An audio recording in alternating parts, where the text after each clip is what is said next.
Amazon's second quarter results are scheduled to be released on July 28th, and the results are expected to reflect gains from its strengthening cloud service. Amazon Web Services, or AWS, dominates the cloud market with its growing adoption and popularity. The momentum across AWS has been aiding Amazon in generating high margins from the cloud business, and this trend is expected to continue. So, let's take a look.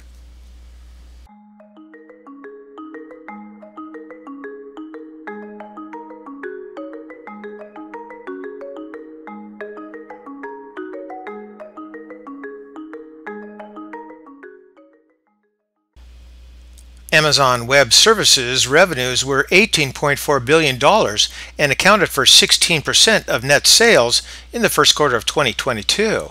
This represents an increase of 37% year over year. This was also a 56.6% increase from the year-ago quarter to $6.5 billion. In the second quarter, Amazon expanded the cloud services portfolio by unveiling and making several AWS services generally available. The portfolio strength is likely to have helped AWS sustain its dominance in the cloud market and help it continue the momentum among existing customers as well as attracting new ones. As an example, Boeing chose AWS as the strategic cloud provider in order to bring advancement in aerospace design and manufacturing. Boeing is expected to migrate its applications from on-site data centers to AWS. With a strengthening data center network and expansion to regions across the world, is Amazon a good stock to buy? Well, I would say wait for the earnings results and study the fundamentals. But in the meantime, let's take a look at our charts. And we're now looking at a 20-year monthly chart on Amazon, and the symbol is AMZN. For disclosure purposes, I do not hold any shares of Amazon. However, I do look at the stock quite often. Now, from all the way back here in 2003 up to this time frame here, it was a good ride. But since then, it's been pretty rough on the way down, slicing right through the 20 and the 50 EMA, and we're sitting at $114.81, which may mean it could be a good stock to buy. Looking at the chart here all the way back, we don't see where the price actually came through both the 20 and the 50 EMA, except for maybe when we get into about 2009. So that might be an opportunity or not. First of all, you got to wait for the earnings results coming out here on the 28th. Then you can see if it is potentially a good stock, at least fundamentally.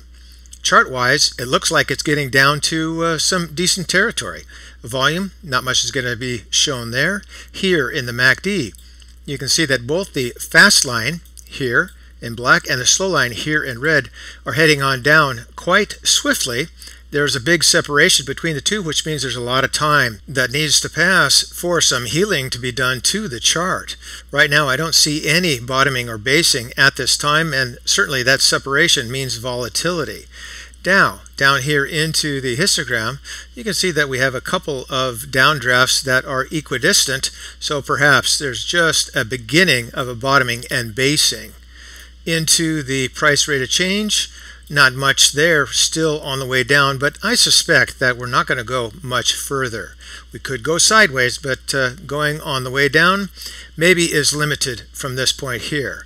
Into the RSI, we can see that from this point here we just had a very sharp rebound, but can't make much from that. It's only just begun, so we'll see if this continues on or if we do some more sawtoothing.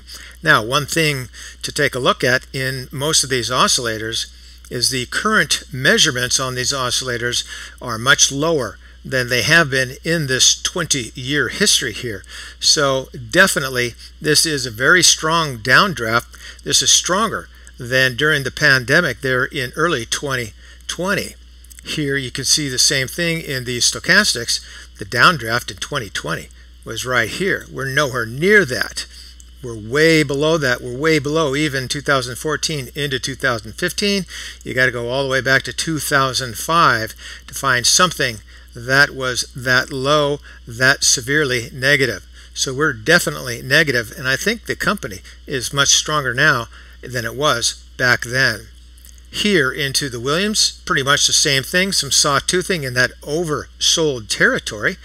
Want to wait to see if this pops out, if the Williams pops out and above that negative 80, and that may indicate perhaps some sort of formation building on a way out for that price. Going back up here to the price chart, and as you can see, that looks pretty severe.